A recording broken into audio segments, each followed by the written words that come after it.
as I've said all along, a deal must be fair, both to our employees, who I respect, and to our citizens, who I also respect and who I serve. And I believe our last offer achieves that fairness. This is a fair, responsible offer that meets the needs of both our employees and the city's taxpayers, and we've been proud to put it forward. I'm happy to answer your questions. Would you call this the city's final offer? Well, I mean, when you work with a mediator, you get to a stage where, and we thought we were heading, quite frankly, last night to getting a deal. Given the history of the 416 discussions, given all of the different provisions that we have in this proposal that address the specific, unique needs of Local 79 with respect to shifts and so on, and we thought it was time to say, okay, here we are, let's sign this up. It is broadly consistent with what 416 agreed to, and there are people that work for the same city, in the same city, and so it was meant to be an offer that would bring us to a settlement. And then, for reasons I don't understand and know, the mediator was dismissed, and we are where we are. You said city negotiators are waiting for a call. How long are they willing to wait before you force the union to take this deal to their members and perhaps force a lockout? Well, I'm not going to speculate on that. I'm simply going to say that I hope that when the members of Local 79, who are people that I work alongside every day and I respect the work they do and who they are, when they see this and see that we have addressed a substantial number of the concerns they specifically raised about their own unique working conditions, and that this is a deal similar to one ratified by the people they work alongside at the city just last week, that they will recognize the fact that it's time to make a deal and time to move forward and get back to work. You're basically saying that CUPE dismissed the mediator and walked away from the table. But when you use the wording final offer, doesn't that essentially preclude any further negotiation and essentially force them into a position where they have to respond, I guess, more dramatically?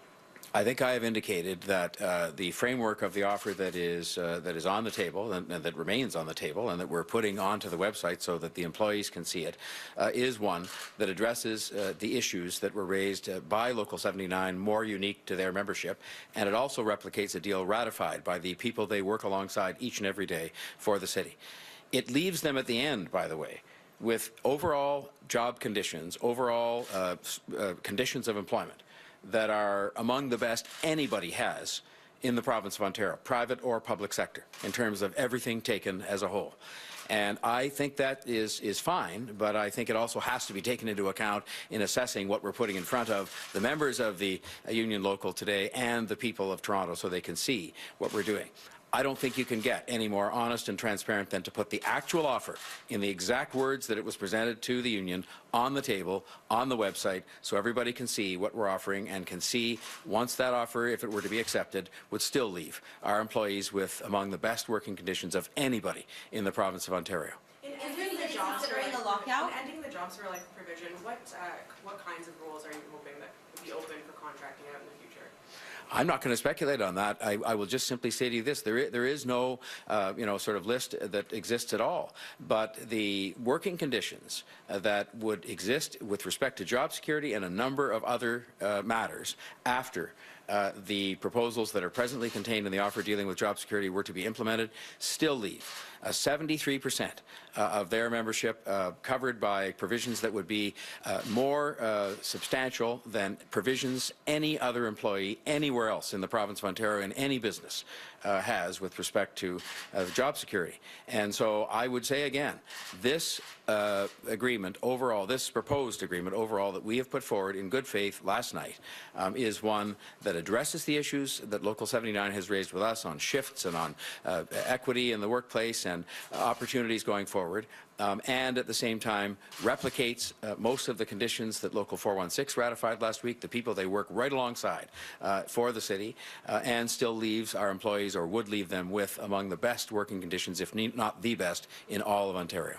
At this point, are you considering locking out employees if they don't accept this? I am considering exactly what I told you that I'm considering, which is we have put this offer up on the website so that the employees in Local 79 and the public can see it. I think that's very honest and very transparent. We are also sitting by the phone, waiting if they wish to resume discussions with us or bring the mediator back in, because we thought he was being very helpful, as he had been helpful reaching an agreement last week. And so those are the only things that we're considering right now. You did representatives say they didn't walk away. Well, you'll have to ask them about the circumstances in which the mediator was told he was no longer required. I'm only telling you that that was, he left after he had a conversation with them, not with us. And I have reiterated this morning that we would welcome him back. As far as we were concerned, he never left, or he never should have left. We never left the table. And so I would suggest those are questions you might direct to Mr. McGuire. More questions? What message do you have for feeling that the ending of the Jobs for Life provision was one of the main sticking points and why they walked away?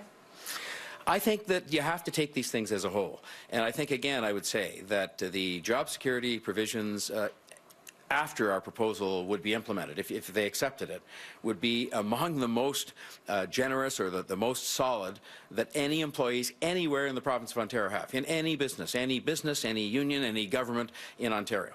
And I think that that is something they could say that is a good thing for their membership. But I will just say that this has to be taken as a whole, and I would say that if you combine the addressing of their issues to do with shifts and other things like that with the fair wage increases and other things that were given to 416 people they work alongside each and every day in this very same city, and the other provisions, that you have something here that they can accept that would be that fair and balanced agreement I talked about, that is fair to our workers and fair to the citizens of Toronto who I represent. What message do you have for parents who rely on child care services if there is a strike or if there is a lockout?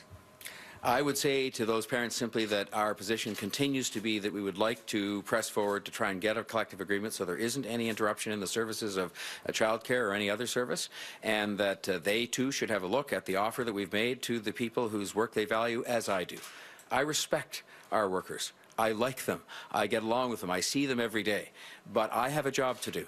And my job is to represent the best interests of our workers and find a fair and balanced solution for them, but also for the citizens and taxpayers who pay the bills in this city. And I would just say that the parents can understand we have said we're going to be there, ready to go back to the table. We would like to see the mediator brought back into the talks, all of which is aimed at reaching that fair collective agreement I've referred to, and we're going to try very hard to do that, but it takes two to sit down and have those discussions. Well, just by the act of posting the offer online, I'm sure a lot of us in this room, when we're covering labor negotiations, we've heard time and time again, either side will not bargain in public.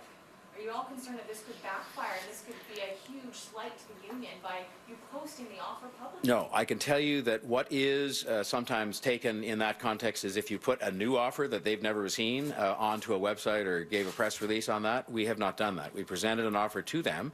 We expected it would be the subject of some further discussion through the mediator. The mediator was dismissed at that time, and we were just told nothing more.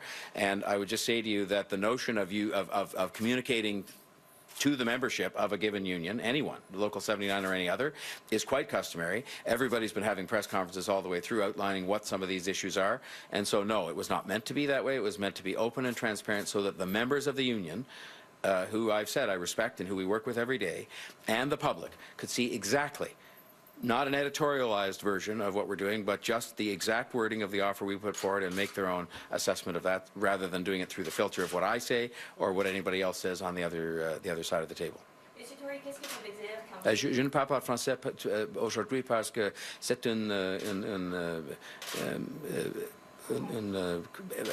a matter that's very technical, and I don't want to take any chance with my rather inadequate French of making a mistake and saying something, so I hope you'll understand that. Mayor Tory, if there is a strike or a lockout, can parents be expected to be reimbursed for the programs they pay for? You know what, I'm not even going to go down the road of speculating on what will happen if there's a work stoppage. I'm still on the mode, and it's not because I'm trying to be unduly idealistic about this. I believe that if we get the mediator back with us, because he's a person that's been proven in our own talks with our own employees last week to be an effective, successful person at bringing two groups together to find an agreement, if we can get back to that, get back to the table, and we're certainly waiting by the phone and quite willing and anxious to have the mediator back at it, it, that we can do what we should do, which is reach an agreement together so that people, parents and others, don't have to contemplate what would happen in the event of a work stoppage. Mayor, a few more and the mayor's got to go. Oh, Okay. the deadline has been extended a number of times.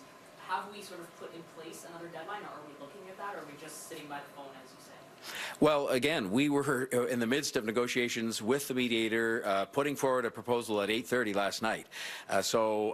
We're willing to resume those discussions, and I think discussions of deadlines and so on are really at this moment in time entirely hypothetical, because the other side is not willing to be at the table and not willing to use the mediator, who is an objective, neutral person who helped us reach an agreement last week. So we're saying we're prepared to be back at it. We would like the mediator back at it, and then we can sort of see whether we can make progress as opposed to focusing on deadlines and bad news. Thank you very much.